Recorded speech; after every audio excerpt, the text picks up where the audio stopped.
the Son of God. And what does he mean by that? Because we're all sons and daughters of God, in a sense, right? C.S. Lewis says sons and daughters of Adam and Eve, or Eve. But, of course, we would be sons and daughters of God, right? So, if God is self-conscious, then the idea of self-consciousness is feedback, right? You're getting feedback from yourself, so that would imply then that God is ever expanding then? Yes, I think so. But at the point where Jesus knows that God is also human, at that point, says Hegel, this is Hegel's argument, that God becomes self-conscious as Jesus. So God is evolving in Hegel's, everything is evolving. He doesn't use the word evolve. We get that word from Charles Darwin, who pens that in 1859. But as you know, if you look at by the time Charles Darwin is even born, he's being influenced by this movement, this romantic movement where everything is evolving, basically, right?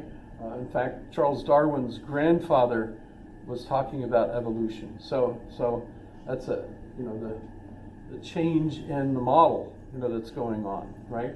And as we're thinking of God, we have to think of God, if we're going to value God as an existence, as a self-conscious being. And that self-consciousness seems to result for Hegel in just the same way that we think of the United States as having a self-consciousness. All of the people that think of themselves as part of this country together are trying to decide what candy bar they're going to pick, from moment to moment through this dialectical process. Biden or, who's going to be the alternative? Is Biden even going to be an alternative, coming up? What happened to Kamala? I thought she was supposed to be the next, candidate, as we go that way, right? But you get the idea. The United States is going to have a voice. If you have a czar like Putin, the people might think of themselves as, having a voice, but actually they all know that their voice really doesn't count. And in fact, whatever they really think personally, they better vote for the right one or they could get in trouble, right? So that kind of consciousness doesn't seem to us to be as developed as the United States self-consciousness, where freedom has evolved to a greater extent. And in fact, that's the main focus of history for Hegel. He believes that what history's narrative has to show for us is that everything seems to keep getting to the point where there's more freedom among the people. And by the way, this sounds really interesting to me because you could read books like this one, Into the Cool.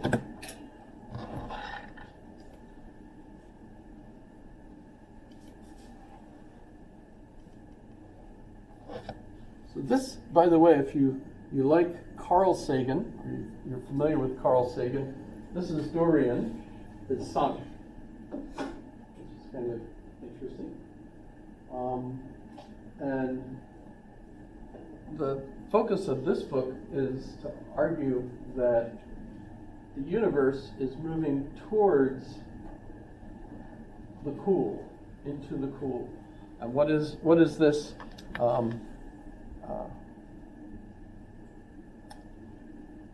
Things break down. It seems like systems, I guess the best example for this is the wheel that they spin in a casino, right? And you throw the ball in, and you pick your number or whatever, right?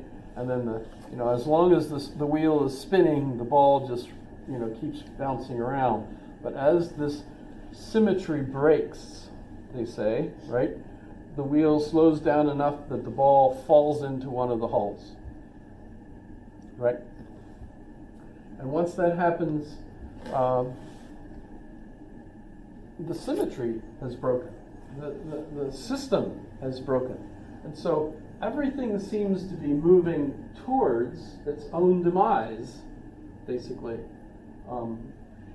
And you think, well, wait a minute, what about life? Life fights against this by constantly having new generations, where they're keeping as much of their complex system in whole, right? So children generally look somewhat similar to their parents, and so on, right? And if you think of it, that is going to keep entropy from winning. Entropy is when everything kind of breaks apart, right? So life keeps producing more of itself. And so you think, well, wait a minute. The whole universe can't be moving into an entropic disaster, right? Where, the sun falls apart, we can no longer have biological life, etc.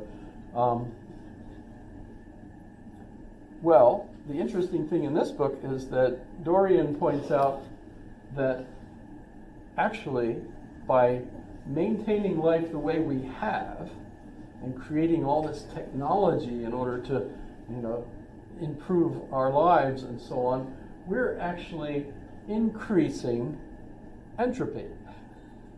We're speeding the collapse of the universe up instead of slowing it down. So, for example, we've got global warming now, and if you've been paying attention to the weather reports and so on, all the tornadoes going places where they're normally not tornadoes, and they're worse even than they were. Florida getting 500 inches of snow in some places. Is that right? Does that seem right? That seems Parts of California, like Lake Tahoe area, being like 9 feet just a few weeks ago. Just crazy, right? But if you think about it, what we do is we improve the way we use energy so that we're actually using energy more. And by doing that, we're actually speeding up the tempo of entropy. And freedom is actually social entropy. So there's an interesting connection here in my mind.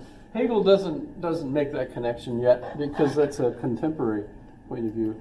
But for him, Hegel is arguing that freedom is the whole goal of history, the end of history. By the way, when they talk about the end of history, they don't mean that history is stopped. They mean end in the sense, what's the goal? What's the end of education? Not, when you get your certificate. No, the end of education is being able to have a good life and do good things for the people around you and things of that sort, right? That's the goal, isn't it? Flourishing, human flourishing, as Aristotle used to say, right? So if you think about this system now, and the way he writes, it's not hard to follow. In fact, I think the Germans actually understood him really well because his book became a sensation, right? A lot like Hume published his book and it fell dead-born from the press because no one understood it. Hegel's book made him popular right away, and then he ended up becoming a professor in Berlin, where he was basically the head professor in Germany at the time. Germany wasn't united at the time, but Berlin was kind of like the main. In fact, he's buried there. So if you're ever in Berlin, you could go and visit Hegel's Grab, which is in Dorotheenplatz, right?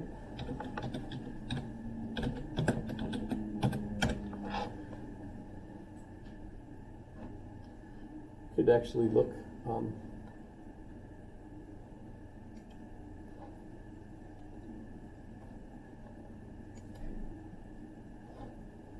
So it's kind of interesting. This is Hegel. But his wife was with. Maybe they're together. Maybe that's one of them. But they're right next to Gottlob Frege as well. But yeah, his wife was there too. I'm not sure if they're in the same plot or what. But they're right next to one another. So if you're ever, it looks like a better picture of it because this is Fichte over here, and this is Hegel. So I'm thinking this is Hegel's wife here. I don't know who this is over here. But so if you're ever near Humboldt University in Berlin, that's just like around the corner.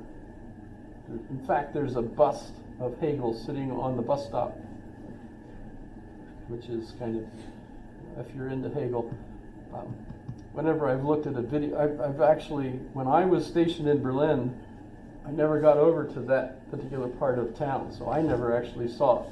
So all of my visual experience of it is through pictures like this or videos of people walking around in that area.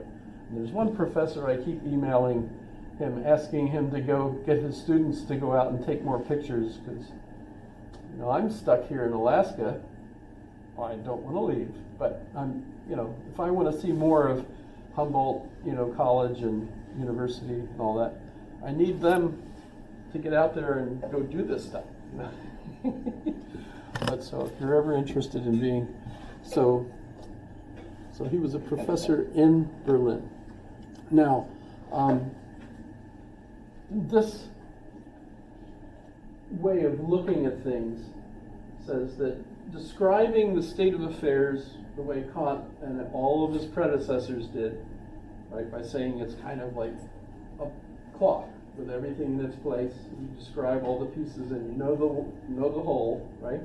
That's wrong. Instead, what we've got is this constant evolutionary, organic set of processes, constantly evolving. And how do they evolve? They evolve by having a particular status quo at the moment, and that, you know, has evolved in a nice way from, you know, there might have been war, it might have been whatever, you know, but that's, you know, the current state of affairs.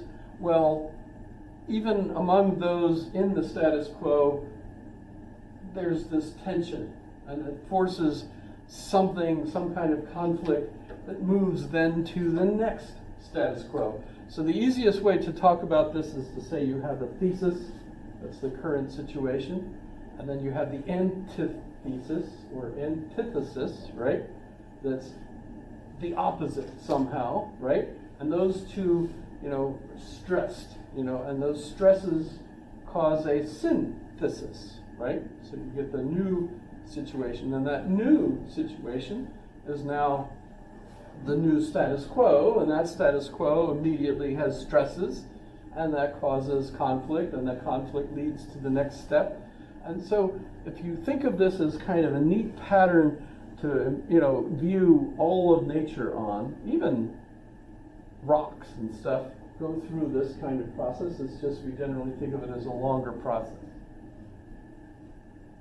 In the paper this morning, it was Reamer talking about the most important earthquakes that we've had in Alaska.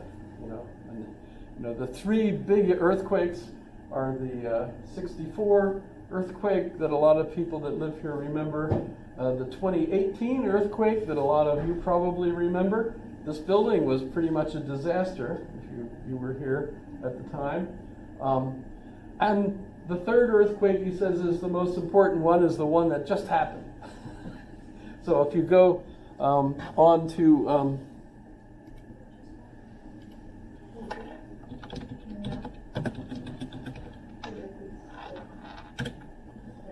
if you go, so 5:27 a.m. we had a 3.8.